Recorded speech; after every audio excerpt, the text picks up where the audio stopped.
여러분 안녕하세요. 네, 앞에 여기 제목을 보시는 것처럼 이번 한 주 동안 시대의 표적과 예언이라는 제목으로 이 한 주일 세미나를 갖게 된 손상백 장로라고 합니다.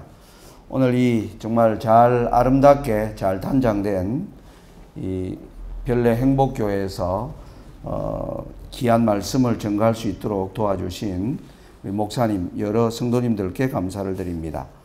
이번에 우리가 이 시대의 표적과 예언이라고 하는 이런 주제를 통하여 공부할 내용들은 무엇이냐 하면요, 지금 오늘날 우리 시대에 일어나고 있는 여러 가지 경제적 위기들, 미국의 세계 초강대국이라고 하는 미국이 지금 비틀거리고 있고, 그리고 또 유럽의 각 나라들이 국가 부도 상태, 그리고 각국마다 번져나가는 이런 재정 위기 가운데서 곳곳에서 일어나는 여러 가지 사회적, 정치적 변화를 우리는 성경적으로 어떻게 이해하고 받아들여야 하는가, 그리고 이러한 때에 우리는 어떠한 성도로서 준비를 해야 하는가, 이러한 주제를 가지고 한 주일 동안 공부하도록 하겠습니다.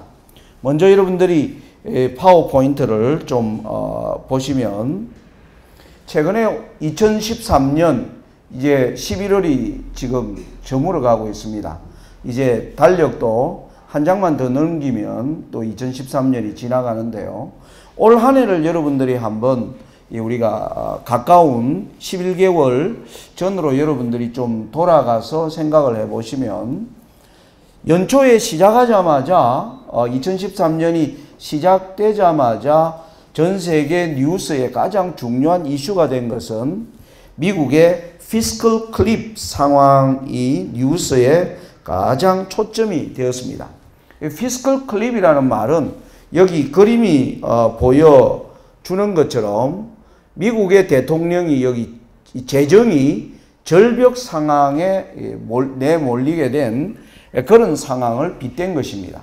오바마 행정부가 2013년 대통령이 새로 재선된 첫 해가 올해입니다. 여러분들이 아시는 것처럼 2009년부터 2012년까지 오바마 대통령이 1기 이제 대통령을 했고, 작년에 다시 재선에 성공했습니다.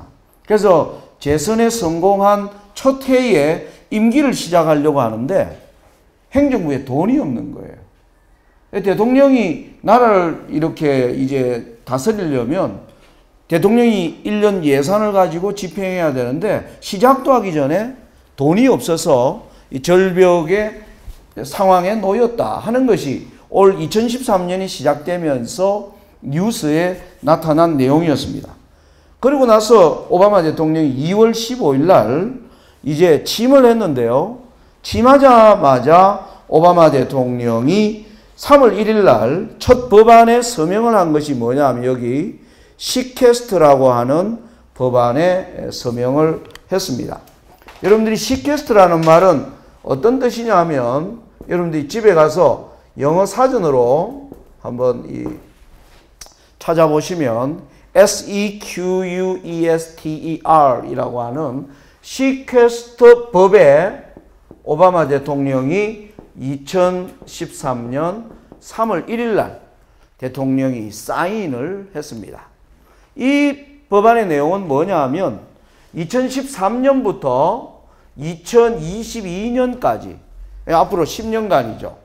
10년 동안 오바마 대통령의 해마다 예산 중의 일부를 압류한다고 하는 그러한 서류에 오바마 대통령이 서명을 하면서 이제 올해 행정부의 이제 임기를 시작했습니다. 여러분, 시퀘스트라고 하는 것은 여러분들이 사전을 찾아보시면 법률적 용어입니다. 뭐냐 하면 돈을 빌려간 사람이 돈을 빌려준 사람에게 돈을 갚지 않는 겁니다. 이자도 주지 않고 원금도 제대로 안 주는 겁니다. 그럴 때 그 돈을 빌려준 사람이 빌려준 사람의 재산 상태를 파악을 해서 그 재산 중에 돈이 될 만한 일부를 법적으로 압류해버리는 것입니다. 그것을 영어로 시퀘스트라고 합니다. 그러니까 여러분들이 예에서 어떤 사람에게 돈을 빌려줬는데 뭐 이자도 주지 않고 나중에는 원금도 제대로 갚지 않고 되면 여러분들이 그 사람의 재산을 쭉 살펴보다가 예를 들면 어디에 땅이 있다고 하면 그 땅을 팔지 못하도록 법원에다가 뭐 해버리는 겁니까?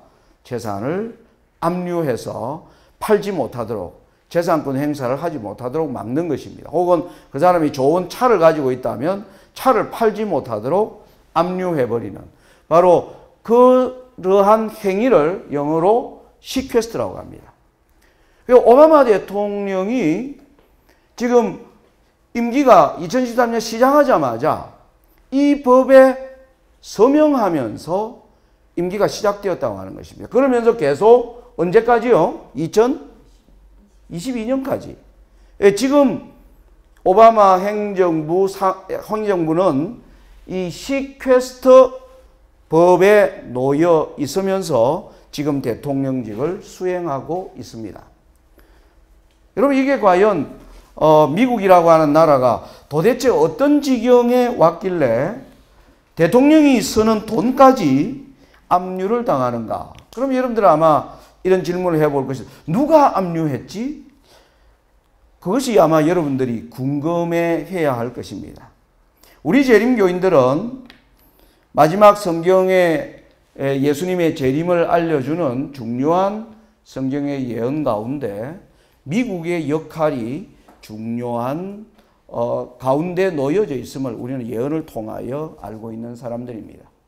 그러므로 미국이 오늘날 정치적, 경제적으로 놓여 있는 상황을 우리가 그냥 뭐 별일 아닐 거야 하고 넘길 것인가? 아니면 이러한 것들이 성서적으로 어떤 의미가 있는가? 우리가 연구하고 하지 않고는 여러분들의 사실 개인적 선택에 놓여져 있습니다.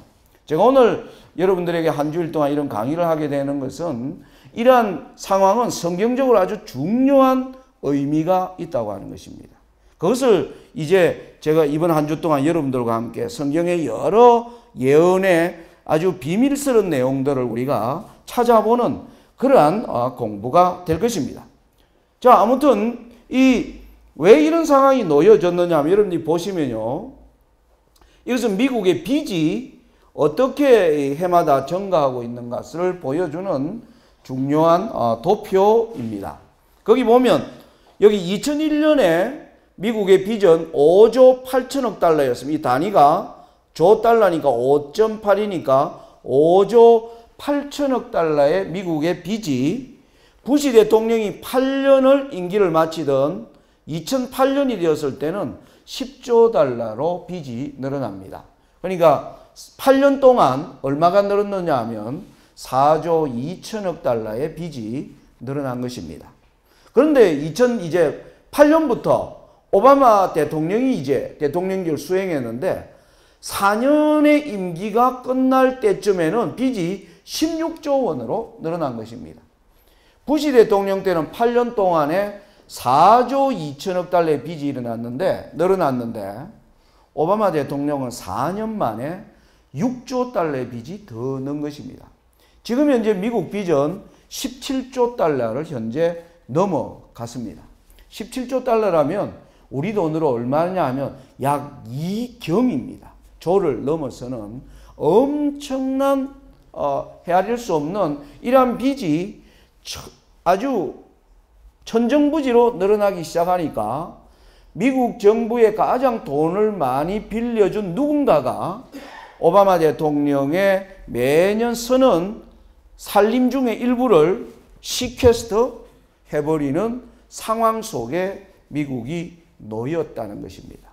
이런 것들을 이제 우리가 성경 예언 연구를 통하여 과연 이런 것을 우리가 어떻게 이해하고 받아들여야 할 것인가 하는 것이 우리 예언 연구의 중요한 첫 번째 포커스가 됩니다. 여러분들 우리가 생각해 보시면 그러다가 미국이 이제 지난 10월 1일 날은 미국이 어떤 상황이냐면 미국이 셧다운 되어 버렸습니다. 여러분 지금 11월 오늘 24일이니까 불과 2달 전 10월 1일 미국 행정부가 셧다운 되어버렸습니다. 여기 보면 sorry, we are closed. 정부에 가서 뭘 일을 하려고 하는데 정부가 우리 미안합니다. 정부 문 닫았습니다. 라고 하는 일부 셧다운 상태가 17일간 지속되었습니다. 전 세계가 깜짝 놀랐습니다. 돈이 없어서 미국이 문을 닫는다는 것은 놀라운 것입니다. 제가 이번 주 4일 전에 제가 지금 미국에서 세미나를 하고 4일 전에 지금 한국으로 돌아왔는데요. 올해 제가 2차례 미국에 세미나를 했습니다. 올해 5월 달에 그리고 최근 11월 달에 세미나를 하고 왔는데 제가 올 5월 달에 LA로 들어갈 때 비행기가 아시아나를 제가 타고 갔는데 LA 공항에 진입했는데 비행기가 착륙을 하지 않아요. 계속 비행기가 빙빙 도는 것입니다. 그러니까 나중에 안 그래도 궁금했는데 기장이 이제 안내 방송이 들어와서 미국 관제탑으로부터 LA 공항의 관제탑으로부터 착륙 허가가 안 떨어진다는 거예요. 비행기가 와 있는데 착륙을 하라는 지시가 없어서 비행기가 돌고 있는 것입니다. 그래서 궁금해서 정말 비행기 창밖을 보니까 우리 비행기만 도는 게 아니라 꽤 여러 대가 그 LA 상공위에서 빙빙 돌고 있는 것입니다. 나중에 알고 보니까요. 관제탑 직원 중에 월급 줄 돈이 없어서 절반을 휴가를 보내버린 것입니다. 그러니까 비행기가 한목에 많이 오니까 그 비행기를 착륙시킬 수 있는 요원이 부족하기 때문에 그 비행기가 30분이나 늦게 착륙하는 아주 그런 초유의 사태를 보았습니다. 여러분 이런 것은 저 아프리카를 가도 그런 일은 없습니다. 방글라데시를 가도 이런 일이 없는데 세계 초강대국이라고 하는 미국이 돈이 없어서 비행기를 지연시키는 이런 일들이 지금 빈번하게 일어나고 있습니다. 이런 것들을 우리는 어떻게 이해하는가? 아무튼 미국 정부가 일부 정지가 되는 무정부 상태죠. 이 행정부가 완전히 셧다운 되면요. 그것을 뭐라고 하느냐? 무정부 상태라고 부릅니다. 근데 이때 일부 기능은 유지하고 일부 기능은 문을 닫은 부분적 폐쇄가 17일간 지속된 걸 여러분들이 보셨습니다. 그리고 나서 계속 이어지는 또 뉴스는 뭐냐 하면 22일 날 미국이 국가가 부도가 날 것이다 라는 뉴스가 10월 중순에 계속 뉴스에 올라왔습니다. 미국이 정말 부도로 가면 어떡하는가? 세계 경제가 어떻게 될 것인가? 전 세계가 긴장해서 미국은 이 국가 부도 위기를 내년 1월 22일까지로 3개월 동안 연장시킨 가운데 지금 우리는 11월 24일을 통과합니다. 앞으로 또 2달만 지나면 내년 2014년이 시작되자마자 다시 미국 국가 부도 위기는 다시 터져나오게 되어 있습니다. 여러분 이런 현상은 무엇을 나타내는가? 자, 이것뿐만 아니라 더 놀라운 것은 여러분 지난 9월에는 우리 박근혜 대통령이 러시아의 상트페테르부르크에서 G20 정상회의가 열렸습니다. 그래서 상트페테르부르크는 옛날 지명으로 레닌그라드입니다. 레닌그라드. 거기에서 G20 정상회의가 있었는데 G20 정상회의의 중요한 안건 중에 하나가 뭐냐 하면 지금 구제금융 IMF가 급히 돈을 안 대주면 여기 나오는 이 모든 나라들이 내년 초에 다 부도가 난다는 이 위기설이 이 G20의 중요한 안건이었습니다. 세계 각곳이 지금 국가 부도 사태로 무너지는 이런 사태를 우리는 본 것입니다. 여러분 2011년부터 여러분들 보시면 유럽의 아일랜드, 포르투갈, 그리스 지금 이런 나라들이 국가 부도가 났고요. 스페인까지 그리고 최근에는 프랑스 이로 확산되는 이러한 것들이 과연 미국의 위기로 말미암아 오는 이런 것들을 우리는 어떻게 이해하고 받아들여야 되는가? 이게 과연 국가만의 문제가 아니라는 것입니다. 지금 우리나라는 개인의 빚이 점점 넘어가서 지금 1,000조 원의 이제 문턱에 와 있습니다. 2013년을 지나면 한국 사람들의 개인 가정이 진 빚이 1,000조 원을 넘어가는 엄청난 빚의 사태가 오는 것입니다. 지금 이 문제는 국가의 파산 그리고 개인의 파산 이런 문제로 계속 이루어지고 있다는 거죠. 이게 과연 지금 우리가 일어나는 세상의 이러한 형편을 우리는 어떻게 이해해야 할 것인가 하는 것입니다. 여러분 우리는 20년 전에 지금으로부터 20년 전에 동유럽과 소련이 무너지는 것을 보았습니다. 사회주의가 몰락했습니다. 굉장히 이 건실해 보였던 미국과 대등하게 이렇게 견주어 왔던 소련과 동유럽이 순식간에 몰락했습니다. 그러면서 1992년부터 98년 사이에는 소련이 붕괴되기 시작하고 98년에는 소련이 국가 부도가 나버렸어요. 그리고 나서 지금 15년이 지나자 지금 미국이 이제 무너지는 것입니다. 미국이 지금 여기 보십시오. 뉴스위크 잡지에서 How Great Powers Fall. 어떻게 이렇게 거대한 권세가 이렇게 무너질 수 있는가. 그 원인을 여기에 Steep Debt. 아주 빚이 가파르게 엄청나게 올라가는 이 미국이 과연 어떻게 될 것인가. 그래서 소련과 미국의 몰락들 그리고 서유럽 국가들이 차례대로 지금 무너지는 이런 현상들 이것을 우리는 어떻게 받아들여야 하는 것인가 하는 것입니다.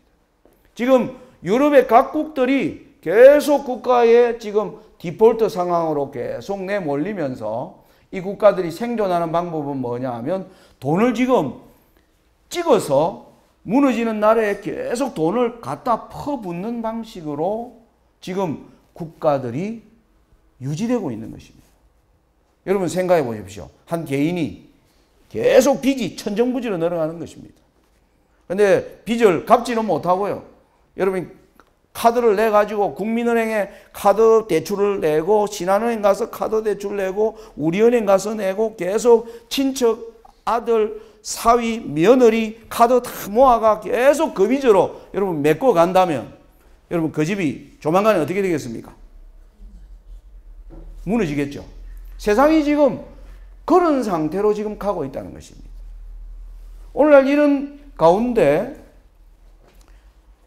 오늘날 연쇄적으로 이제 국가와 기업과 개인이 연쇄적으로 파산되는 이런 가운데 사람들의 미래에 대한 불안감이 굉장히 지금 확산되는 가운데 있습니다.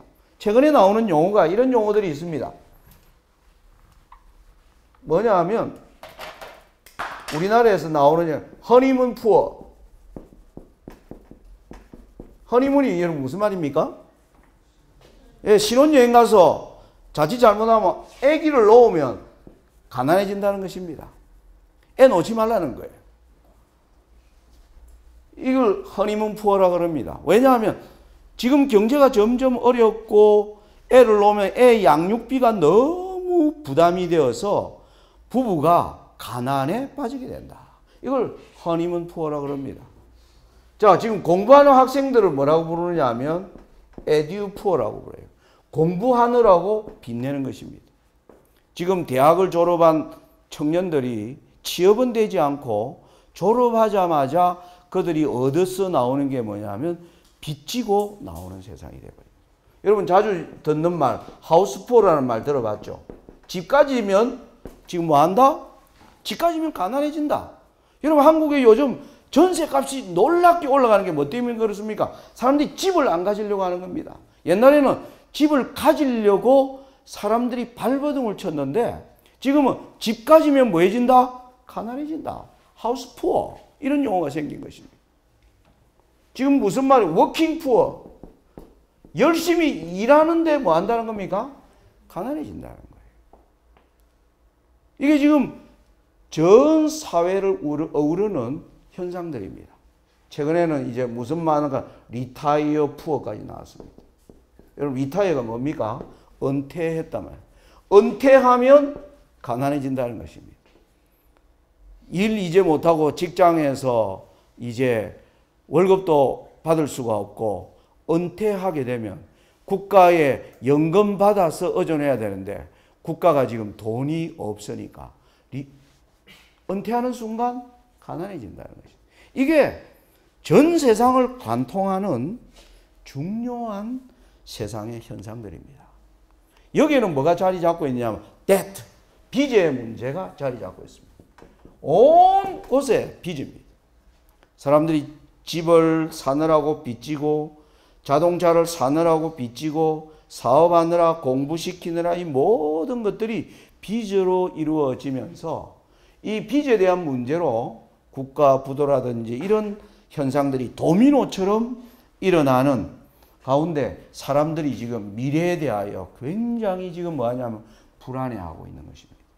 여러분 누가복음 21장에 보면 사람들이 장래에 일어날 일을 생각하고 무수함으로 기절할 것이라고 하는 그러한 하나님의 마지막 재림을 앞둔 세상의 모습을 설명한 예언이 있는데 과연 이러한 지금 이 경제적 엄청난 공황이 오는 것을 우리는 어떻게 이해해야 하는 것인가 하는 것입니다. 여러분 우리 잘 아시는 하나님의 말씀 디모데후서 3장 1절과 5절에는 여러분 이런 말씀이 나오죠. 너가 이것을 알라 말세에 고통하는 때가 이르리니. 무슨 문제냐면 사람들은 자기를 사랑하며 돈을 사랑하며 오늘날 사람들의 마음속에는 이기심과 돈의 문제로요.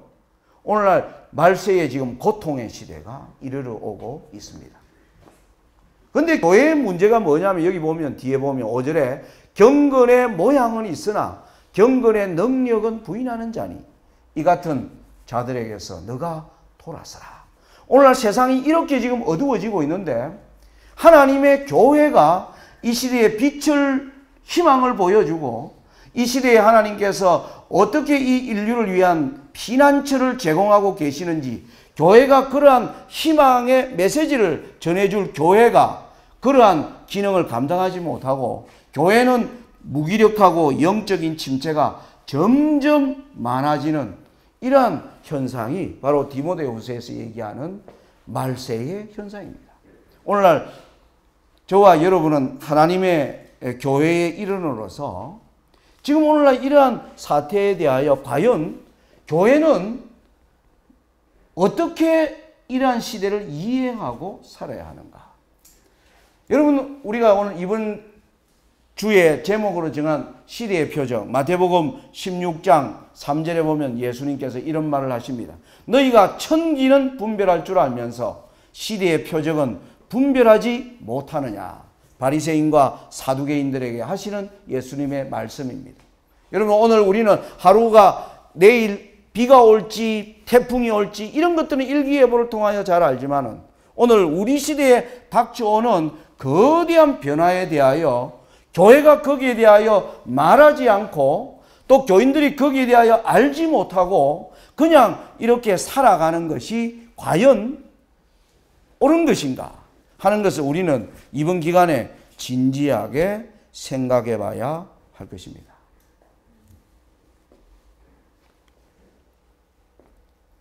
여러분 한번 우리 지나간 시대를 좀 한번 우리 생각을 한번 해 보십시오. 지금 우리 시대에 보면 우리는요, 시장에 가면 정말 엄청난 물건들이 생산되고 나오고 있습니다. 여러분 슈퍼 가면 먹을 게, 살 게 얼마나 풍족하고 많은지 말이에요. 엄청나게 생산합니다. 그러니까 여러분 우리가 살 게 많고 풍성해지면 사는 게 좋아져야 되잖아요. 그래서 더 많이 생산하고 더 많이 지금 우리는 뭐 하는 겁니까? 소비할 수 있는 세상이 된 겁니다. 그리고 또 예전보다 더 많이 지금 우리는 바쁘게 살아갑니다. 지금 SNS라든지 인터넷으로 말미암아 우리는 뭐 지난날 사람들이 경험하지 못한 엄청난 문명의 혜택을 우리는 가지고 있습니다. 오늘날 속도, 엄청난 지식의 증가, 이 모든 것은 우리의 삶을 아주 풍요롭게 해줄 줄 알았는데 오히려 더 많이 생산하고 더 많이 소비하고 더 많이 가지고 더 편해졌는데 사실은 우리의 삶은 더 뭐해지는 겁니까? 무기력해져 버리고 사람들은 더욱더 절망하는 사람들이 점점 많아지고 있는 것입니다. 여러분 이게 뭔가? 왜 이런가 하는 것입니다. 오늘날 우리가 사는 시대를 이 학자들은 이렇게 얘기합니다. 오늘날 우리의 시대를 포스트 모더니즘 사회라고 얘기합니다.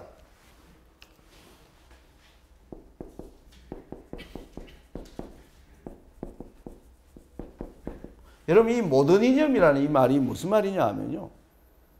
이 근대 시대, 여러분 우리가 아시는 것처럼 우리는 이 1798년이라고 하는 예언적 시간표를 가지고 있는 백성들입니다. 우리 재림교인들은 1798년이라고 하는 시간은 성경에 나타나 있는 중요한 예언을 알려주는 시기입니다. 그게 뭐냐면 여러분 한때와 두때와 반때라고도 설명되어 있고 또 어떤 곳에는 1260일이라고 표현되기도 하고 또 어떤 곳에는 42달이라고 표현되는 1260년의 시대가 끝났을 때가 언제입니까? 1798년이에요. 1798년. 이 시대 이전을 우리는 뭐라 그러냐 하면 세상은 중세시대라 그럽니다. 그리고 1798년 이후를 건세라 그래요. 이 1798년 이전과 이후는 너무 다르다는 것입니다. 이 시대는요, 이전 시대는 말 타고 다니는 게 제일 빨랐습니다. 그런데 1798년 이후 시대는 철도가 나오더니 자동차가 나오고 기차가 나오고 뭡니까? 항공 비행기가 나오고 로켓이 나오면서 그리고 오늘날은 이 휴대폰이라든지 스마트폰 이런 SNS로 굉장히 빠르게 모든 사람들이 동시에 접속할 수 있는 놀라운 시대의 변화를 이룬 이 시대를 모더니즘이라고 그래요. 그런데 이 모더니즘 이후 포스트 모더니즘은 이 근대 시대가 지금 200년 이상 지나가면서 지금 21세기 사회로 들어온 이 시대를 포스트 모더니즘이라고 합니다. 이 시대는 지금까지 인류 역사에서 보지 못한 놀라운 지금 문명들이 우리에게 다가오는 시대입니다. 여러분 오늘날 우리는 아프리카 저 먼 곳에 있는 사람들이 무슨 일이 일어나고 있는지를 적시로 지금 뭐 하고 있습니까? 우리는 알 수 있는 시대가 되었습니다. 여러분들이 말씀을 연구하거나 혹은 뭔가 알고 싶으면 전화기 하나만 들고 다니면 거기에 접속하면서 모든 정보를 다 뭐 해볼 수 있습니까? 얻을 수 있어요. 옛날 같으면 도서관에 가서 책을 찾고 해야 겨우 어떤 정보와 지식을 얻을 수 있는 사회였는데 지금은 전화기 하나 달랑 들고 있으면 뭐 하는 겁니까? 모든 정보들을 뭐 해요 지금? 다 얻을 수 있는 이 놀라운 시대가 이루어진 것입니다. 그 시대를 포스트 모더니즘이라고 해요. 이렇게 발달하고 인간의 삶을 효율적으로 만들어 놓은 것 같는데 인간은 아주 절망적인 상황으로 내몰리고 있다는 것입니다. 여러분 최근에 프란시스코 교황은 이런 말을 했습니다. 지난 10월 18일입니다. 수많은 다양한 종교 지도자들을 모아놓고 거기에는 무슬림도 있었고요. 힌두교도 있었고 불교도 있었고 라마교도 있고 거기에서 교황이 이런 말을 했습니다. 여러분 저는 믿습니다. 예수를 믿지 않아도 양심적으로 착하게 살면 하나님은 구원을 주십니다. 교황이 그런 얘기를 했습니다. 그러자 세상의 수많은 언론들이 박수를 쳤으면 너무 멋진 말을 했다는 겁니다. 예수 안 믿어도 뭐 한다는 겁니까? 구원 얻는다는 얘기를 하고 있는 것입니다. 저는 그 기사를 보면서 정말 분노했습니다. 정말 적그리스도가 나타났구나. 예수 안 믿어도 구원 얻는다고. 지금 오늘 우리는 전도가 필요 없는 사회가 되어버린 것입니다. 오늘 포스트 모더니즘 사회는요. 모든 것을 인간 위주로 인간의 행복과 인간의 어떤 번영을 위해서 모든 것을 망라하여 우리에게 인류에게 가장 좋은 문명이라고 모든 것을 다 갖다 바쳤는데 지금 국가가 기업이 개인이 지금 무너지는 이런 상태에 놓여 있다는 것이죠. 이것을 우리는 어떻게 이해해야 하는가 하는 것입니다. 자, 여러분 여기서 우리가 계시록 우리 17장, 18장을 오늘 우리가 연구하는 것이 필요합니다. 오늘 우리 시대를 이해하기 위해서 우리는 예언서 어디를 연구해야 하는가? 오늘 이 포스트 모더니즘의 이러한 현상을 이해하기 위하여 우리가 지금 연구해야 할 것은 계시록 17장과 18장을 연구해야 할 필요가 있습니다. 이번에 우리가 이제 공부의 핵심은 바로 이 내용이 주 내용이 될 것입니다. 여러분들이 아마 저와 함께 계시록 17, 18장을 살펴보면 계시록 17, 18장에서 아마 지금까지 우리가 보지 못한 놀라운 것들을 하나님께서 우리의 시대를 보여줄 수 있는 영적 안목을 깨우는 메시지들이 거기에 있는 것을 여러분들이 발견하게 되리라 믿습니다. 여러분 계시록 17장과 18장에는 무슨 얘기가 나오느냐 하면 우리 성경을 좀 한번 펴보시기 바랍니다. 계시록 먼저 16장 1절의 말씀을 보겠습니다. 요한계시록 16장 1절의 말씀을 보겠습니다. 요한계시록 16장 1절에 보면 또 내가 들으니 성전에서 큰 음성이 나서 일곱 천사에게 말하되 너희는 가서 하나님의 진노의 일곱 대접을 땅에 쏟으라 하더라. 여러분 여기 계시록 16장 1절에 보니까 하나님의 진노가 이 땅에 쏟아지는 것이 기록되어 나옵니다. 이 진노가 어디에 들어있느냐 하면 대접에 들어있어요. 대접에. 대접 속에 하나님의 진노가 담겨져서 그것이 쏟아지는 장면이 계시록 16장입니다. 여러분 17장 1절로 가보겠습니다. 17장 1절에 보면 또 일곱 대접을 가진 일곱 천사 중 하나가 와서 내게 말하여 가로되 이리 오라 많은 물 위에 앉은 큰 음녀에 받을 심판을 너게 보이리라. 자, 계시록 17장 1절은요. 이 진노를 담은 대접을 가진 천사가 대접을 가지고 있는 천사가 요한에게 특별하게 보여주기 위하여 요한을 부르는 장면으로 시작합니다.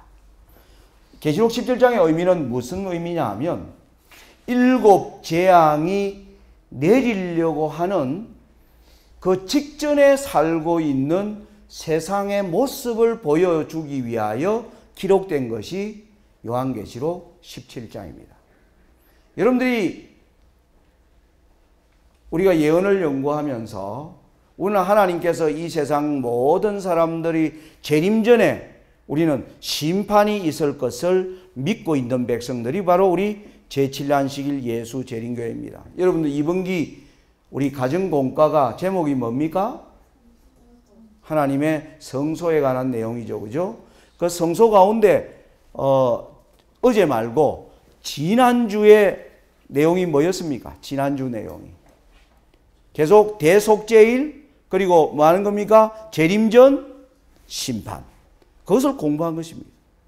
그래서 우리가 성소의 기별을 공부하면서 우리 재림교인들이 가지고 있는 독특한 마지막 예수님의 재림 전에 있을 중요한 사건으로 우리는 무엇을 받아들이고 있는 백성이냐 하면 재림 전에 뭐가 있다고요? 심판이 있다는 것입니다. 성도들의 운명이 결정짓는 그 재림전 심판이 있다고 하는 것입니다. 그래서 재림전 심판이 다 이제 이루어지면 이 땅에 뭐가 내립니까? 재앙이 내리는 것입니다.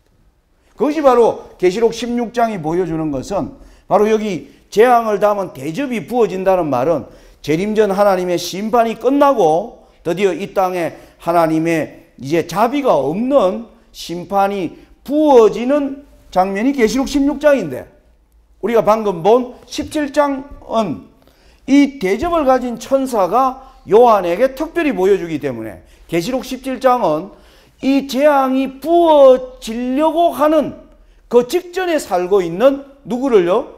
백성들을 보여주기 위하여 기록된 것이 요한계시록 17장이라고 하는 것입니다. 여러분, 계시록 17장은 지금 연구해야 하는 책입니다. 지금 연구해야 하는 책입니다. 그 말은 뭐냐면 지금 재림전 심판이 이루어지고 우리의 모든 운명이 하나님 앞에서 결정되는 때에 살고 있는 백성들을 위하여 특별히 보여주시고자 하는 기별이 요한계시록 17장이라고 하는 것입니다. 계시록 17장을 여러분들이 이제 보시면 거기에 아까 뭘 보여주는가 하니까 1절 후반에 큰 엄녀에 받을 심판을 보여준다. 그렇게 얘기를 합니다. 자, 큰 엄녀가 누구인가? 우리 18절로 가보겠습니다. 계시록 17장 18절입니다. 우리 다 같이 한번 읽어볼까요?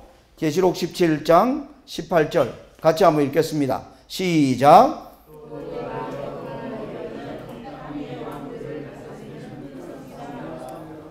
예, 여기 18절에 보니까 이 엄녀는 땅을 다스리는 큰 성이라 하더라 이 말입니다.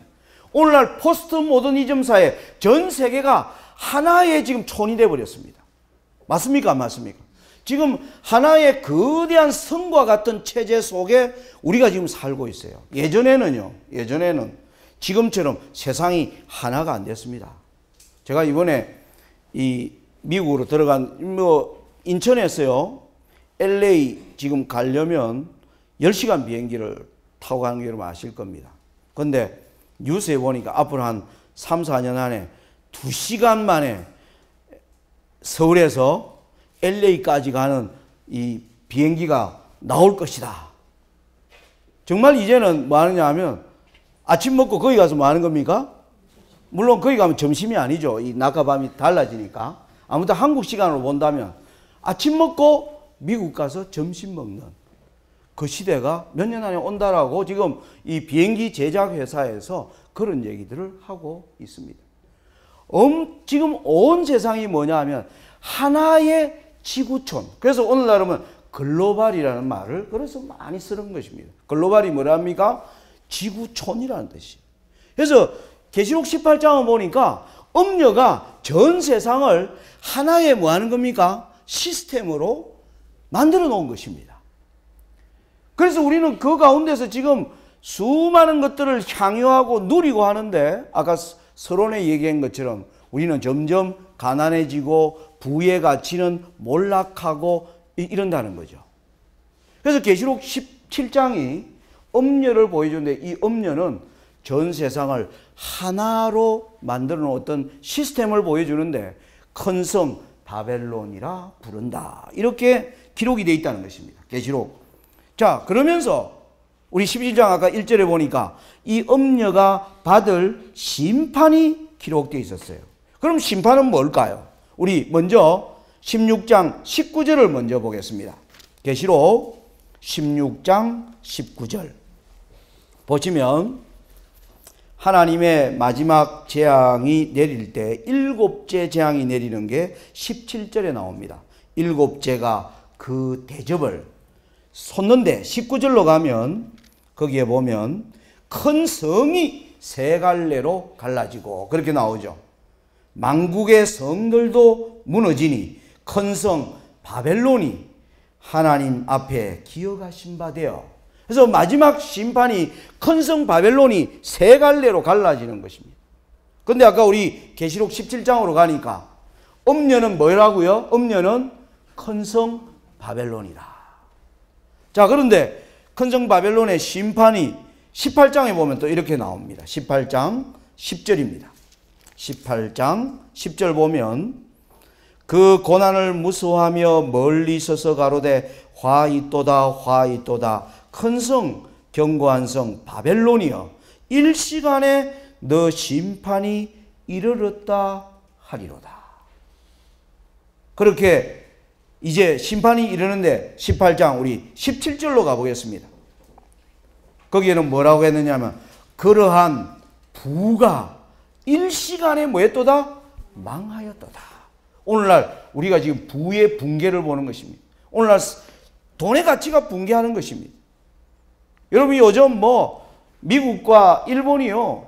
달러를 미국도 찍어내고 일본도 지금 엔화를 대량 찍어내고 있습니다. 그것은 우리 대한민국을 겨냥한 것입니다. 특별히 일본이요. 여러분 요즘 일본이 한국과 지금 첨예한 지금 요즘 긴장을 갖고 있습니다. 독도 문제로 자극하고 있고, 그 다음에 일제 침략에 대하여 반성하지 않는 위안부 문제, 뭐 여러 가지 이것으로 지금 우리 박근혜 정부와 굉장히 불편한 관계에 놓여 있을 뿐만 아니라 일본이 우리를 직접적으로 지금 공격하는 게 아니라 돈의 가치를 지금 공격하고 있습니다. 일본 엔화를 지금 의도적으로 지금 자꾸 돈의 가치를 낮추고 있으면서, 그래서 이것을 세상 사람들은 뭐라고 부르냐, 화폐 전쟁, 돈의 싸움이 일어났다. 돈의 싸움이 일어났다. 그래서 이러면서 부의 가치가 뭐 하느냐 하면 출렁거리기 시작하는 것입니다. 이러다가 이제 부가 붕괴하는 것이에요. 그래서 요한계시록 18장에 보니까 이 엄녀의 심판이 그들의 부가 일시간에 뭐 하는 겁니까? 망하였도다. 그렇게 얘기합니다. 19절도 보면 이렇게 나옵니다. 19절 보면 티끌을 자기 머리에 뿌리고 울고 애통하여 외쳐 가로되 화이또다 화이또다 이 큰 성이여, 바다에서 배부리는 모든 자들이 너의 보배로운 상품을 인하여 치부하였더니 일시간에 왜또다 망하였도다. 경제가 무너지는 것입니다. 경제가 무너지는 것입니다. 여러분 요한계시록 지금 17, 18장은 오늘 우리 시대를 보여주고 있는 것 같습니까? 여러분 보니까 예, 전 세계를 하나의 지금 글로벌 지구촌으로 만들어 놓고 거기에서 부와 경제가 무너지는 것을 예언한 계시록 17, 18장은 지금 미국 세계 초강대국 그리고 가장 부유한 나라라고 하는 미국이 흔들리기 시작하면서 전 세계의 지금 국가적 부도 이런 일들을 우리가 어떻게 이해할 것인가를 연구하려면 계시록 17, 18장을 살펴보아야 한다는 것입니다.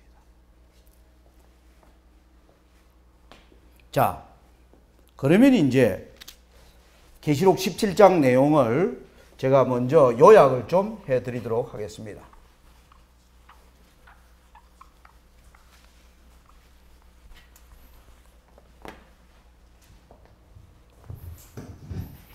자, 성경을 보시기 바랍니다.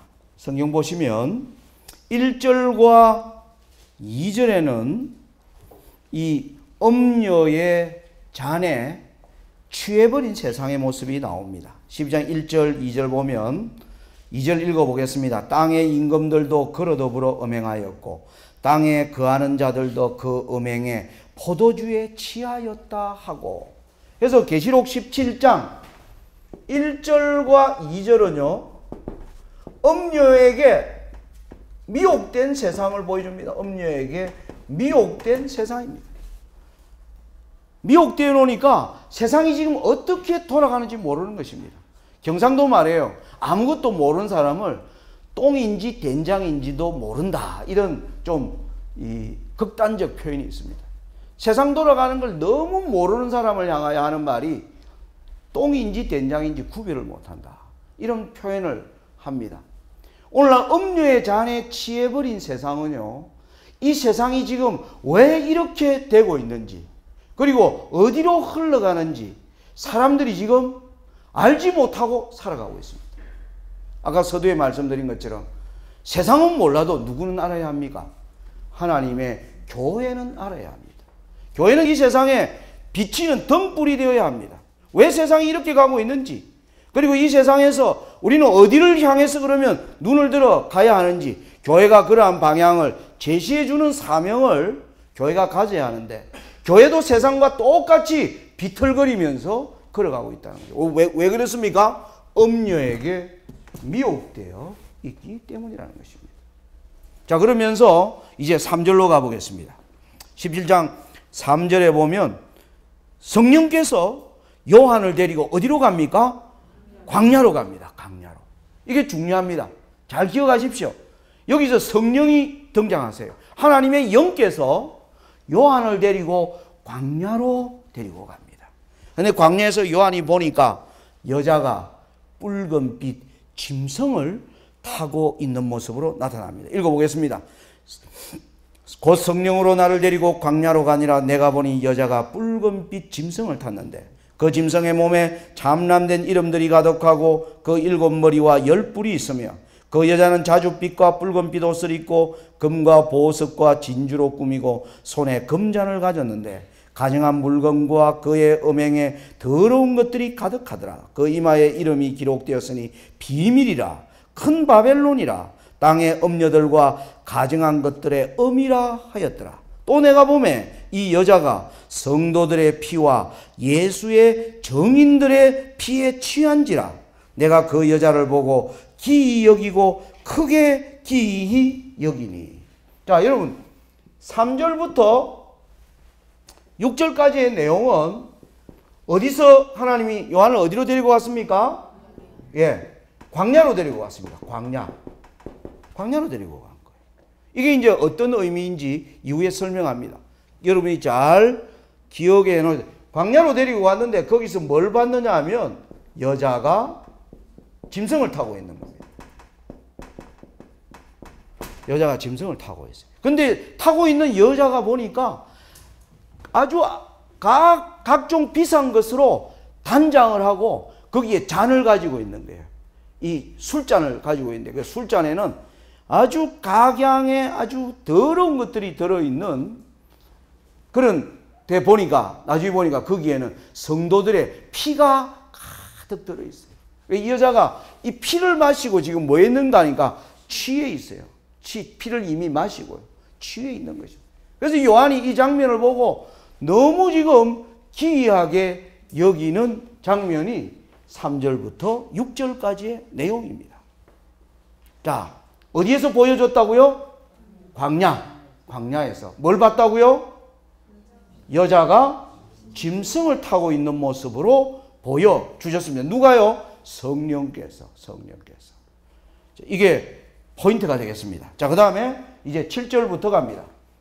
자, 7절부터 여러분들이 13절을 보면 이 짐승에 대하여 설명해요. 이제 아까는 여자에 대해서 설명하다가 7절부터 13절에는 이 짐승에게는 뭐가 있느냐 하면 7머리와 10뿔이 있어요.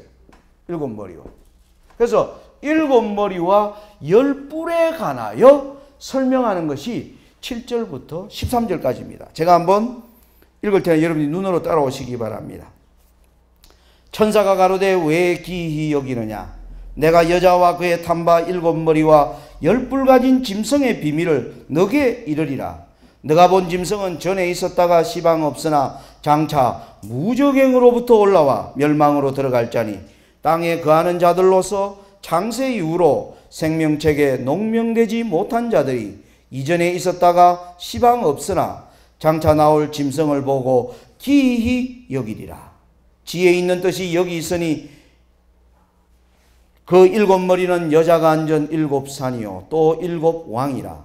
5은 망하였고 하나는 있고 다른 이는 아직 이르지 아니하였으나 이르면 반드시 잠깐 동안 계속하리라. 전에 있었다가 시방 없어진 짐승은 8째 왕이니 7 중에 속한 자라. 저가 멸망으로 들어가리라. 너가 보던 10뿔은 10왕이니 아직 나라를 얻지 못하였으나 다만 짐승으로 더불어 임금처럼 권세를 일시 동안 받으리라. 저희가 한 뜻을 가지고 자기의 능력과 권세를 짐승에게 주더라. 여러분 읽으니까 무슨 뜻인지 모르겠죠? 무슨 의미인지. 여러분 예언은 어떻게 연구하시느냐 하면 예언을 읽으실 때 해석하려고 하지 마세요. 해석하려고 하면 해석이 됩니까? 안 됩니까? 해석이 안 돼요. 해석을 하려고 하면 해석이 안 되니까 사람들이 읽다가 안 읽어버립니다. 왜냐하면 읽어봐도 무슨 소리인지 모르겠으니까. 그러니까 여러분들이 해석하려고 하지 마시고 내용이 뭔가를 여러분들이 먼저 이해를 하시면 그 후에 하나님께서 해석하실 수 있는 지혜를 하나님이 주십니다. 여러분들이 마태복음 24장에 예수님이 이런 말을 했습니다. 다니엘의 말한 바 멸망에 가정한 것이 거룩한 것에 선 것을 보거든. 그러면서 읽는 자는 깨달을진저 그렇게 나옵니다. 하나님의 말씀을 간절한 심령으로 읽고 읽으면요, 하나님께서 그것을 깨닫는 영을 허락해 주십니다. 그래서 여러분들이 읽으세요. 자꾸 읽으시기 바랍니다. 해석하려고 하지 마시고. 우리가 지금 읽은 겁니다. 읽어보니까 지금 해석은 못했는데 뭘 알았느냐 하면, 일곱 머리를 여자가 탄 짐승에게는 일곱 머리와 열 뿔이 있는 거예요. 근데 일곱 머리는 어떻게 설명하는가 하니까, 이상하게 다섯은 망했고 하나는 있고 다른 일은 아직 안 했다, 이런 식으로 일곱 머리를 설명하고 있었어요. 그러니까 다섯은 망했고 하나는 있고, 하나는 몇 번째입니까? 그러면 여섯 번째. 그 다음에 다른 일은 아직 이르지 아니하였다. 다른 일은 이제 몇 번째가 될까요? 일곱 번째. 일곱 번째는 아직 안 왔다. 자, 그러니까 이렇게 되는 거예요. 일곱 머리를 설명하는데, 다섯은 망했고, 과거예요, 과거. 이미 지나간 거예요, 망했으니까. 하나는 있고, 여섯째는 뭐예요? 현재 있는 거예요, 현재 있는 거예요. 다른 일곱째는 아직 안 왔다. 일곱째는 뭐가 되는 겁니까? 미래. 일곱 머리를 이렇게 설명하고 있는 것입니다. 뭔지 모르겠는데. 근데 그 뒤에 보니까 또 여덟째가 또 있다고 기록이 돼 나온 거예요. 미래에. 여덟째가 올라오면 여기 보니까 멸망으로 들어간다고 나온 겁니다. 자, 우리 17장 11절 다시 보십시오. 17장 11절 보시면, 전에 있었다가 시방 없어진 짐승은 여덟째 왕이니 일곱 중에 속한 자라. 저가 멸망으로 들어가리라. 자, 여덟째가 나오면 어디로 들어갑니까? 멸망으로 들어가리라. 이렇게 표현이 되어 있는 겁니다. 해석은 못해도 내용은 알자는 겁니다. 그러고 나서 또 열뿔이 나와. 열뿔은 열왕인데, 이것은 짐승과 더불어 앞으로 나라를 얻을 것이다. 그렇게 하면서 일곱 머리와 열뿔을 설명하고 있는 것이 계시록 17장 7절부터 13절까지. 자, 여러분, 그리고 이제 14절 가보겠습니다. 14절에는 이제 이 짐승을 이제 이기는 자가 기록되어 나옵니다. 14절 보시면, 저희가 어린 양으로 더불어 싸우려니와, 어린 양은 만왕의 주요, 만주의 주시요 만왕의 왕이심으로 저희를 이기실 터이요, 또 그와 함께 있는 자들 곧 부르심을 입고 빼내심을 얻고 진실한 자들이 이기리로다. 14절에는 이 모든 짐승과 음녀를 이기는 사람의 특징이 14절에 등장합니다. 딱 한 절이 등장합니다. 그 다음에 다시 15절부터 이제 마지막 몇 절까지입니까? 18절까지. 15절부터 18절까지는 이 음녀를 태우고 있는 짐승이 음녀를 미워하고 음녀를 죽이는 내용으로 나옵니다. 처음에 본 모습은 짐승이 여자를 뭐 하고 있어요? 태우고 있는데, 마침내 이 짐승이 여자를 땅에 내동댕이 치더니만 짐승이 뭡니까? 그 여자를 찢어 버리는 그것으로 계시록 17장이 끝납니다. 한번 읽어보겠습니다. 15절부터. 또 천사가 내게 말하되, 너가 본 바 음녀의 많은 물은 백성과 무리와 열국과 방언들이니라. 너가 본 바 이 열불과 짐승이 음녀를 미워하여 망하게 하고 벌거벗게 하고 그 살을 먹고 불로 아주 사르리라. 하나님이 자기 뜻대로 할 마음을 저희에게 주사 한 뜻을 이루게 하시고 저희 나라를 그 짐승에게 주게 하시되 하나님의 말씀이 응하기까지 하심이니라. 또 너가 본 바 여자는 땅의 임금들을 다스리는 큰 성이라 하더라. 자, 여러분, 이렇게 보니까 계시록 17장 내용을 제가 간단하게 요약을 해 드렸습니다. 자, 이제 이 내용 가운데서 이제 하나하나 어떻게 연구해 갈 것인가를 제가 이제 여러분들에게 설명해 드리도록 하겠습니다. 자, 여러분, 아까 하나님께서 이 여자를 데리고 아까 어디로 갔다 그랬습니까?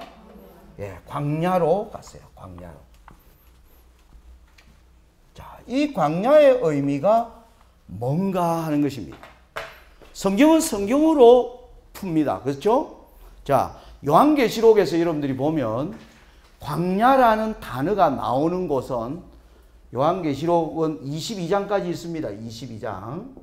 22장으로 되어 있는데 22장의 요한계시록 가운데 광야가 등장하는 것은 계시록 12장에 유일하게 등장합니다. 12장 6절과 14절에 등장하고 우리가 지금 봤던 계시록 17장 3절에 등장합니다. 딱 이 세 번만 나옵니다. 다른 데는 없어요. 광야라는 단어가. 그러니까 여기서 이제 찾아야 됩니다. 광야가 무슨 뜻인지. 자, 우리 계시록 12장으로 가보겠습니다. 요한계시록 12장입니다. 12장 6절 보시면 그 여자가 광야로 도망하매 거기서 1260일 동안 저를 양육하기 위하여 하나님의 예비하신 곳이 있더라. 여러분 딱 보니까 이 계시록 12장은 우리 재림교인들은 잘 아는 장 맞죠? 그죠? 여러분 딱 읽으니까 광야가 뭔지 딱 감이 옵니까? 14절도 보겠습니다. 14절. 그 여자가 큰 독수리의 두 날개를 받아 광야 자기 곳으로 날아가 거기서 그 뱀의 낯을 피하여 한 때와 두 때와 반 때를 양육받으매. 자, 여러분 이스라엘 백성들이 출애굽해가지고 나와서 가나안을 못 들어가고 광야에서 40년 동안 뭐 했습니까? 빙빙 돌았습니다. 그때 쫄쫄 굶었습니까? 하나님께서 그들을 양육했습니까? 예, 만나로. 낮에는 뭐합니까? 에어컨. 밤에는 히터. 옷이 안 닳았어요. 신발도 뭐 했습니까? 닳지 않았어요. 물 필요하면 뭐 했습니까? 바위에서 물이 나왔습니다. 하나님이 이 광야는 양육받는, 하나님의 백성들을 양육하는 것인데 여기도 보니까 한 때와 두 때와 반 때를 용의 그 진노에로부터 여자를 양육하는 장면이 바로 광야라고 표현되어 있는 것입니다. 그러면서 6절에는 1260일, 14절에는 한 때와 두 때와 반 때. 여러분 이게 뭔지 아시죠? 언제부터 언제까지입니까? 언제부터 언제까지예요? 네? 예, 538년부터 예, 1798년에 1260년을 설명하는 것이 광야예요, 광야. 그러니까 계시록 17장에서 하나님께서 광야로 데리고 간 겁니다. 광야. 그래서 광야는 밤모섬에 있던 요한을 먼 미래로 데리고 간 겁니다. 미래로 데리고 간 거예요. 미래의 시간 속으로. 이 요한이 계시록을 쓸 당시에는 여러분 이 광야 시대 1260년을 다스리던 권세는 누굽니까? 교황권이 다스리던 시대예요. 요한이 계시록을 기록하던 당시에는 교황권이 나타났습니까? 안 나타났습니까? 안 나타났어요. 그때는 누가 다스리고 있었습니까? 로마가 다스리고 있었어요. 로마가 망하고 나서 거기서 뭐가 올라옵니까? 교황권이 올라오는 겁니다. 그러니까 하나님께서 밤모섬에 있던 요한을 타임머신을 태워가지고 성령께서 시간과 공간을 뭐 한 겁니까? 이동시켜가 미래로 데리고 간 거예요. 미래로. 교황권의 시대로 데리고 간 것입니다. 교황권의 시대. 그런데 이 여자가 아까 보니까 피를 아까 어떻게 됐어요? 피를 마시고 취해 있었어요. 이 여자가 광야에서 성도들을 뭐 한 겁니까? 죽이고 핍박한 것입니다. 그러니까 이때는 바로 1798년 이 핍박이 있은 이후를 보여주고 있는 것입니다.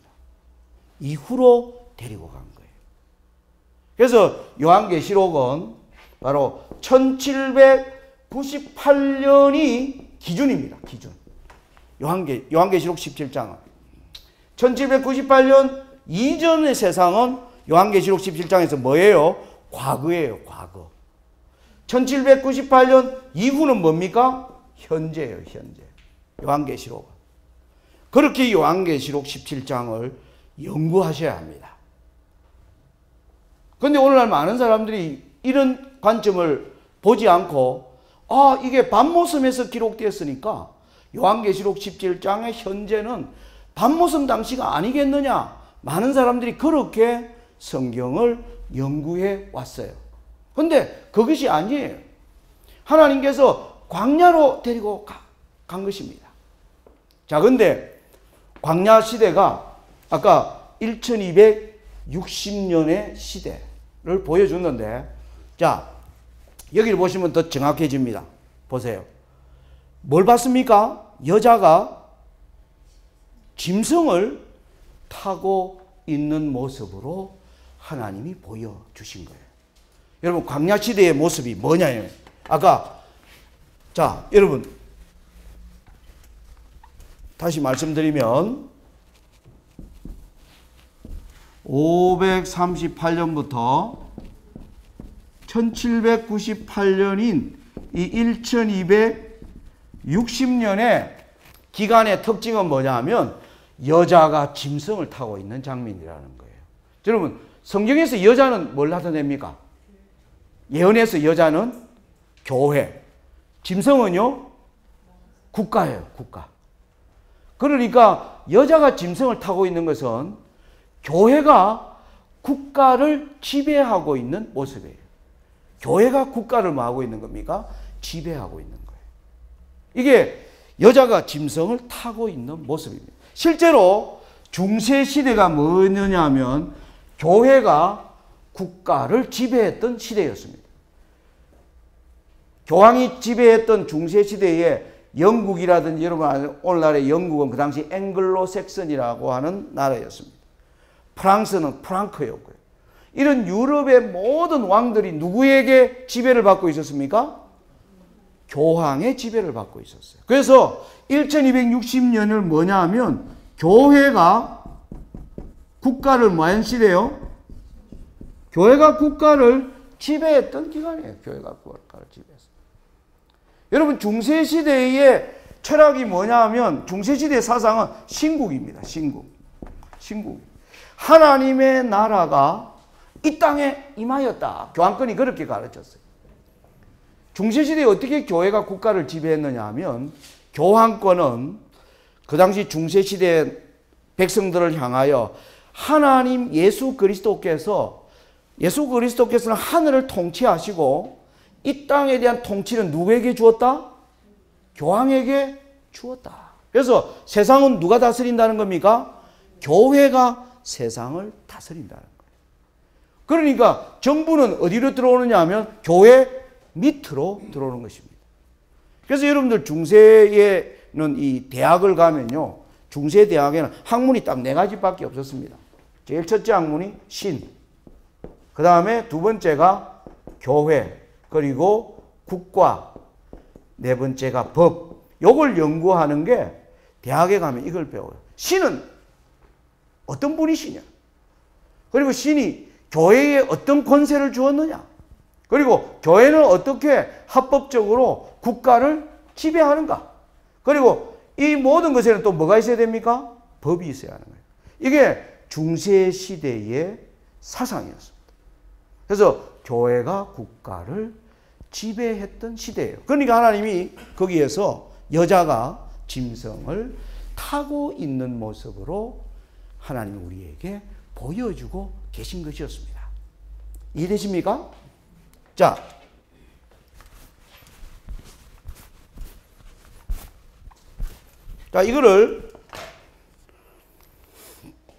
여러분 이 도표를 보시면 이제 이해가 됩니다. 아까 우리 7머리를 설명하면서 여기 보니까 다섯은 망했고 이렇게 나왔으니까 다섯은 뭐인 거예요?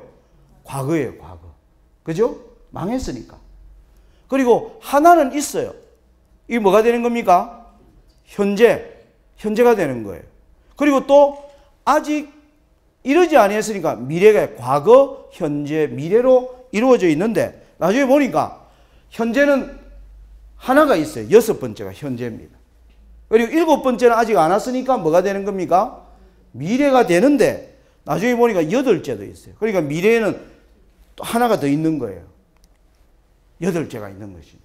이렇게 되면 어디로 들어갑니까? 멸망으로 들어가는 거예요. 멸망으로 들어간다. 자, 여러분 여기서 우리가 중요한 통찰력을 얻을 수 있습니다.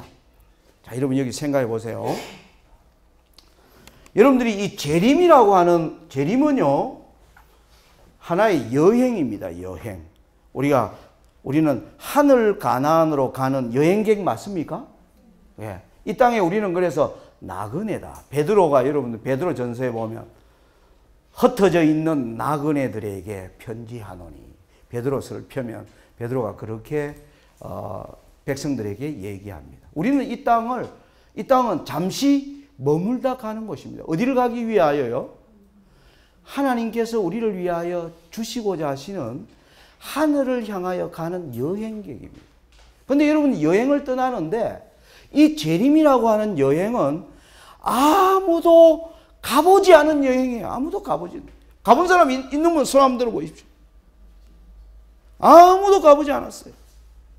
여러분, 아무도 가보지 않은 여행을 처음 갈 때는 여러분들 어떻게 해야 됩니까? 그 목적지에 도달하기 위해서는 뭐 해야 돼요? 거기에 대한 지식을 충분히 가져야 도착하는 것입니다. 그래서 요한계시록은 바로 우리가 재림이라고 하는 이 이제 여행을 가는 겁니다. 재림이라고 하는. 한 번도 가보지 않은 여행을 우리가 이제 가고 있는데, 이 여행에 하나님께서 이제 뭐냐면 이 재림이라고 하는 목적지를 영어로 H라고 합시다. H. 그러면 하나님께서 네가 A, B, C, D, E. 아까 5선 망했다. 네가 오늘 우리는 지금 여행에 어디에 와 있느냐? A, B, C, D, E를 지금 뭐 한 겁니까? 지내온 거예요. 우리 지금 어디에 와 있느냐 하면 F에 와 있어요. F에. 아까 하나는 있고니까. 무슨 말인지 알겠습니까? F라는 지점에 와 있는 거예요. 그러면 이제 우리가 뭐가 나타나야 됩니까? G가 나타나면 이제 뭐 했다? 다 왔다. 다 왔다는 것을 알 수 있어요. 근데 이 F를 가는데 G가 안 나타나는 거예요, 이게. G가 안 나타나는 거예요. 이렇게 되면 여행이 어떻게 되느냐 하면 사람들이 여행에 대하여 회의적이 됩니다. 여러분, 저는 1995년부터 2008년까지 중국에서 13년 살았습니다. 제가 지금은 이제 중국이 많이 발전해가 지금은 여행을 떠나고 하면 기차도 뭐 특급 열차 그리고 뭐 여러 교통편들이 또 여러 여행지에 대한 정보들이 요즘은 꽤 잘 돼 있어요. 근데 제가 95년도에 갔을 때는요, 정말 저는 중국 가보는 것이 다 저한테는 어떤 곳입니까? 안 가본 곳이에요. 맞아요, 안 맞아요? 저는 모든 땅이 안 가본 데예요. 그러니까 제게는 제가 거기서 가기 위해는 제가 뭐 하는 겁니까? 충분한 정보를 얻어오는 것입니다. 근데 제가 이제 이런 경험을 해봤습니다. 중국에 있다가 보면 때때로 여름에 대학생들이 중국에 선교를 온다든지 뭐 이렇게 오면 저희 같은 사람을 뭐 하는 겁니까? 안내를 부탁하는 거예요. 그러면 나중에 뭐 주소 하나 달랑 주면서 장로님 여기 같이 가입시다. 근데 저도 안 가본 거예요. 근데 어떤 데 여행을 갔는데 그 여행을 가르쳐주는 목적지가 안 나타나는 거예요. 그럼 어떤 생각이 듭니까? 제대로 왔는지 확신이 안 가는 거예요. 한 번은 기차를 타고 가는데요. 기차가 중간에서 고장이 나가지고요.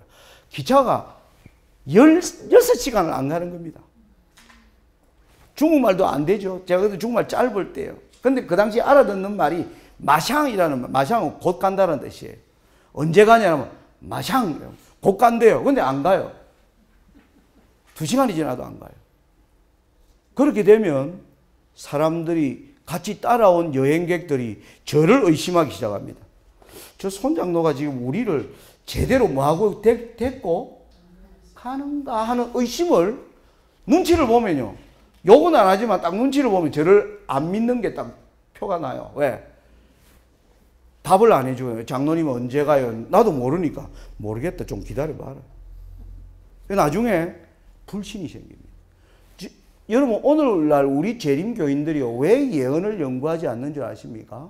바로 지금까지 우리는 엘렌 G 화이트가 가르쳐준 이런 예언 세미나를 통하여 F까지 온 거는 봤는데 G라고 하는 목적지, 예를 들어 우리 재림교회는 일요일 법령, 미국에서 일요일 법령이 내리면 이제 곧 뭐 한다? 재림이라고 하는 목적지가 곧 도착한다고 배운 거예요. 그런데 수많은 소식이 지에 왔다라는 소식을 들었는데 가보니까 지가 안 나타나는 거예요. 그러니까 요즘은 사람들이, 우리 재림교인들이 재림이라는 단어를 싫어하는 사람들이 엄청나게 많아졌습니다. 재림 단어 듣기 싫다는 거예요. 듣기 싫다는 거예요. 그리고 어떤 사람들은 야, 이 화입 부인이 각시대 대쟁투에서 이렇게 예언을 해놓은 게 그게 믿어도 되는 거냐? 하는 이런 이제 생각들도 들기 시작하면서 이렇게 오늘 예언 세미나 한다니까 교인들도 잘 안 오는 겁니다. 바쁜데. 예? 옛날에 그런 세미나 많이 해봤는데 안 오더라는 거죠. 그리고 지가 나타났다라고 수많이 듣고 달려가 보니까 지는 안 나타나요. 그래서 사람들이 지금 뭐 해보냐, 여행에 지쳐버린 거예요. 목적지를 잃어버린 겁니다. 에라이 모르겠다가 돼버린 거예요. 지금 우리가 영적으로 이 상태에 와 있습니다. 근데 여러분 정말 지가 나타난다면 어떻겠습니까? 기분이 어떨까요? 마침내 지를 만났다면. 왜 대답이 없으십니까? 저는 몸에 소름이 끼칠 것 같아. 온몸에 그냥 소름이 끼치려고 생각해요. 야, 드디어 뭘 봤다? G 다음에 이제 뭡니까? G 나와야 H가 나오니까. G를 기다렸는데 많은 사람들이 G는 언제 오는지 모르겠다. 에이, 나는 그런 예언이 성경에 있느냐는 것입니다. 이 계시록 17장이 그걸 얘기하고 있는 거예요. 너희가 지금 현재 6번째 지금 F에 와 있다는 겁니다. 근데 이게 G가 나타나야 돼요. G가 안 나타나는 거예요. G가 안 나타나는 거예요. G가 나타나면 여기 보세요. G가 나타나면 어떻게 되느냐 하면 반드시 얼마 동안? 잠깐 동안에. G가 나타나면 잠깐만 있으면 H가 보인다는 겁니다. 그러면 세상은 어디로 들어간다? 멸망으로 들어간다는 거예요. 지금 오늘날 세상이 아직 멸망으로 안 들어간 거예요. H가 안 나타나서 멸망에 안 들어간 거예요. H가. 8째가. 그런데 8째가 나타나려면 우리가 뭐부터 확인해야 돼? G를 확인해야 8H를 만날 수 있어요. 맞습니까? 맞습니까? 대답 좀 해주세요. 힘 좀 나게. 예. 자, 이게 요한계시록이 보여주는 놀라운 그림입니다. 우리는 지금 재림이라고 하는 여행을 여러분 보십시오. 자, 여러분 제가 이제 역사적 도표를 좀 설명을 드리도록 하겠습니다. 여기가 에덴 동산이에요. 에덴 동산. 에덴 동산이고 지금 우리는 재림이라고 하는 이 시간을 우리는 대충 얼마라고 그럽니까? 몇 년이라고 그럽니까? 6,000년이라고 그래요. 6,000년. 대략 6,000년이라고 합니다. 이 6,000년 중에 하나님께서 1798년은 무슨 뜻이냐 하면 요때가 마지막 때라는 겁니다. 1798년 이후가 6,000년의 시간표 속에서 마지막 때예요. 마지막 때. 그런데 우리는 6,000년이라는 시간 속에서 보면 1798년이 된 지 지금 200년이 좀 넘었잖아요. 6,000년이라는 시간 속에 보면 이건 깁니까? 짧습니까? 짧죠. 그런데 우리 입장에서 보면 길어요? 짧아요? 200년은 엄청나게 긴 겁니다. 우리는 100년을 못 살고 죽는 인생이기 때문에 200년의 시간은 너무 긴 것입니다. 우리에게는 이게 긴 거예요. 그러니까 우리는 뭐가 필요냐 하면 이 마지막 때가 이렇게 되는데 정말 마지막 때에 뭘요? 마지막을 볼 수만 있다면 하는 바람인 거예요. 이게 바로 요한계시록 17장이 1798년 이후로 목적지가 뭐냐면 세계가 있다는 겁니다. 세계가 있다는 거예요. F, G, H. 근데 H가 나타나면 끝난다는데 예수님은 우리는 1798년 이후를 살고 있기 때문에 우리는 어디에 살고 있느냐 하면 이 F에 살고 있어요. 자, 이제 여기서 우리가 보면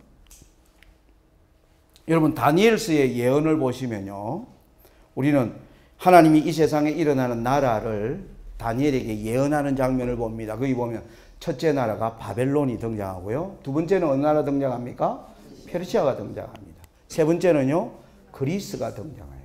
네 번째는 로마라고 하는 나라가 등장합니다. 이 네 개 나라는 전부 정치 국가들이었습니다. 근데 이 로마라는 나라가 나중에 이 두 조각으로 갈라져요. 로마가 동로마와 서로마로 갈라집니다. 4세기에 와서. 그래서 동로마는 황제가 차지하고 서로마는 교회가 이 서로마의 이 주인이 된 것입니다. 아까 여기 보시면 동로마가 황제가 동로마로 이사가게 되니까 서로마는 교회가 다스리게 되는데 서로마가 망하니까 이 지역에서 뭐가 올라왔느냐 하면 교황권이 올라오면서 1260년의 시대가 열린 것입니다. 이때 비로소 교회가 국가를 뭐 했습니까? 지배하는 시대가 열린 것입니다. 이 시대가 언제 끝났느냐 하면 1798년에 끝난 거예요. 그러니까 계시록 17장은 뭐냐 하면 1798년이 기준이에요. 아까 광야 시대니까. 광야는 1260년인데 여자가 피를 뭐 해버렸습니까? 마시고 취해 있었어요. 이미 성도를 뭐 해버립니까? 핍박한 이후입니다. 그래서 요한계시록 17장은 1798년이 기준이에요. 그래서 우리는 A, B, C, D, E를 지내서 지금 바벨론, 페르시아, 그리스, 로마 교황권 시대를 지나서 F 시대에 지금 와 있는 거예요. 1798년 이후에.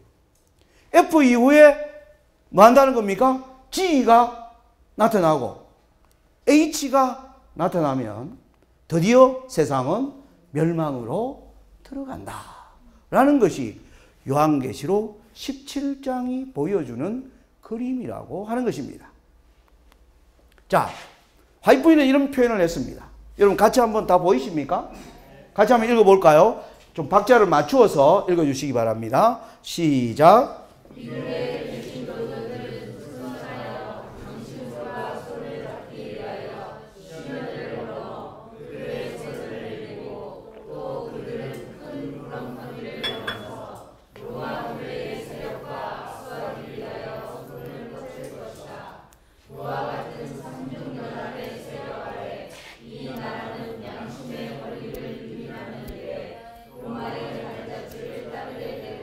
예, 화이트보이는요, 각 시대 대쟁투 588페이지에 이런 말씀을 남겼습니다. 무슨 말이냐? 마지막 때가 되면 미국의 개신교도들과 강신술은 사단이 일으키는 거예요. 사단의 강신술과 그리고 이제 손을 잡기 위해 누가 손을 잡? 로마 교회는 누굽니까? 교황권이에요. 그래서 미국과 사단과 교황권이 연합하는 것을 뭐라 그랬습니까? 삼중연합의 세력이다. 이렇게 화이트보이는 표현합니다.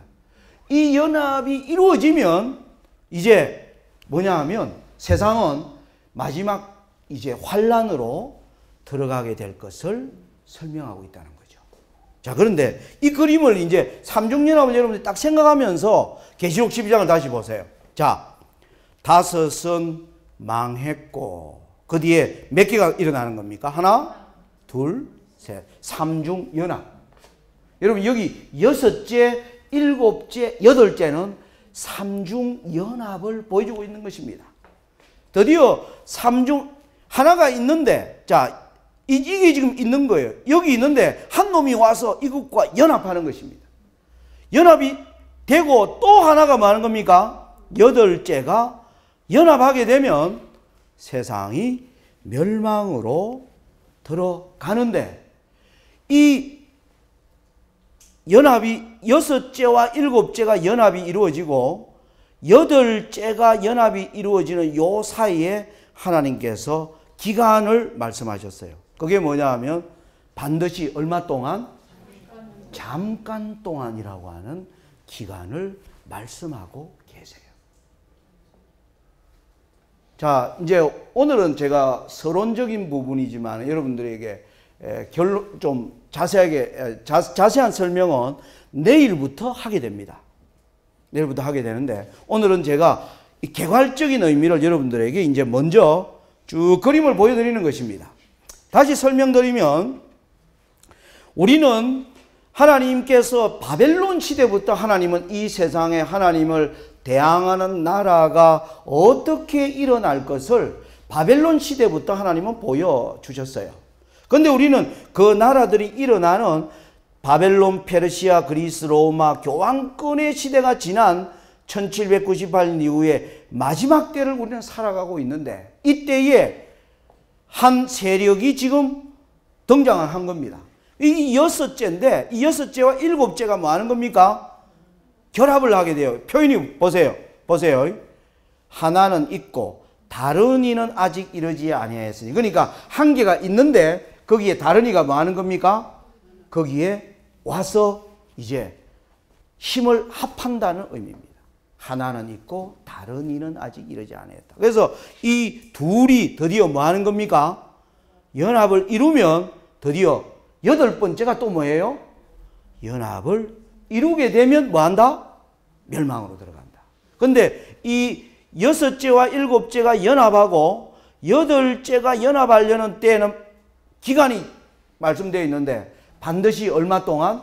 잠깐 동안이라는 말씀이 기록되어 있다고 하는 것입니다.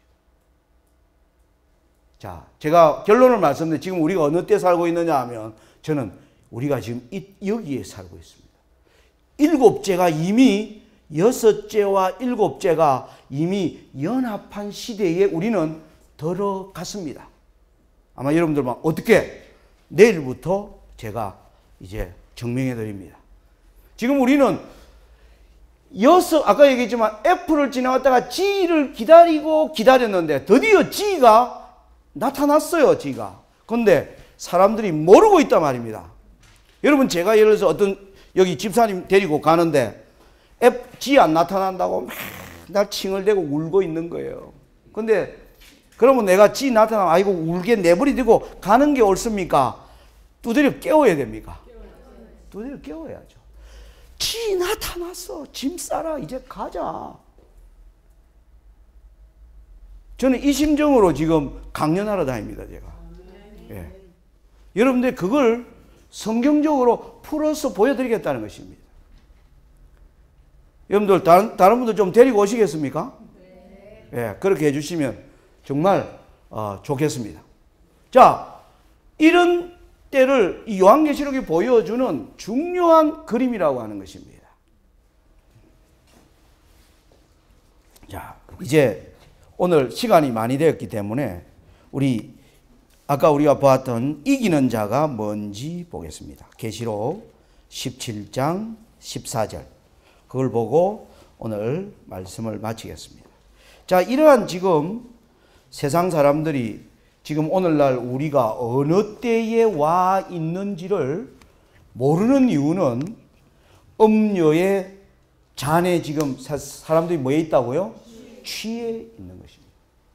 그래서 이 음료로부터 지금 빠져나와야 돼요. 빠져나와야 됩니다. 그래서 17장 14절 보겠습니다. 거기 보면 저희가 어린 양으로 더불어 싸우려니와 어린 양은 만주의 주시오 만왕의 왕이시므로 저희를 이기실 터이요. 또 그와 함께 있는 자들, 어린 양과 함께 있는 자들은 누군가? 부르심을 입고 빼내심을 얻고 진실한 자들이 이기리로다. 오늘 우리는 앞으로 이 세미나를 통하여 우리는 지금 하나님의 부르심과 오늘 음료로부터 빠져나오라고 하는 빼내심을 입고 하나님의 말씀 앞에 진실한 성도로 살아가는지를 우리는 우리의 모습을 이번 세미나를 통하여 발견하게 되기를 간절히 바랍니다. 우리가 이러한 내 자신의 모습을 발견하게 될 때 우리는 다시 어린 양의 은혜가 필요되고 어린 양의 자비와 긍휼과 그분의 약속을 의지하지 않으면 살아갈 수 없는 심령으로 하나님께서 우리를 축복해 주실 것입니다. 아무쪼록 이번 일주일 동안의 기간 동안 여러분들이 비록 바쁘다 하실지라도 이 강연을 놓치지 마시고 여러분들이 참여하셔서 함께 은혜 받는 귀한 시간으로 하나님께서 인도해 주시기를 바랍니다.